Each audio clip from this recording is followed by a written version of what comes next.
நம்ம விதைகள் சேனல்லேருந்து பேசுகிறோம். இந்த பழம் வந்து ரொம்ப பழங்காலத்து பழம். இந்த பழத்தோட எங்கள் ஊர் பக்கம் வந்து அவிஞ்சி பழம் அப்படின்னு சொல்லுவோம்.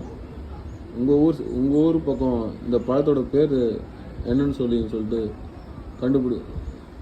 சொல்லுங்கள் ஃப்ரெண்ட்ஸ். தன்மையை பார்த்துங்க. மேல் தோல் வந்து ரெட் கலர்லேயும் உள்ள பழம் பாருங்க. ஜெல்லி பழம் மாரி இருக்கு பாருங்க. ஜெல்லி மாரி இருக்கு பாருங்க. ஜெல்லி மிட்டாயெல்லாம் விற்கல அதை மாதிரி இருக்கு பாருங்க. இதுக்குள்ள கொட்டை இருக்கும். இந்த பழத்தோட பேர் தெரிஞ்சால் கமெண்ட் பண்ணுங்க. ரொம்ப சுவையான பழம், ரொம்ப பழங்காலத்து பழம். இந்த ஜென்ரேஷன் இது தெரியுமா என்னன்னு தெரியல. ஆனால் கண்டிப்பாக 90 கிட்ஸ்க்கு இதான் ஸ்நாக்ஸு. நாவல் பழம் மாதிரி இது ஒரு வகையான பழம். இந்த பழத்தை கண்டுபிடிச்சி கமெண்ட் பண்ணுங்க. இல்லைன்னா 90s கிட்ஸ் கேட்டு பாருங்க.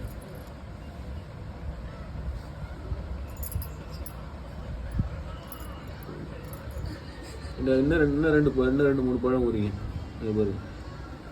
ஜெல்லி பழம் மாதிரி இருக்கு பாருங்க. ஜெல்லியே தான். அவ்வளோ டேஸ்ட்டு பழம். நாவல் பழத்தோட இது ரொம்ப டேஸ்டாக இருக்கும் பழம்.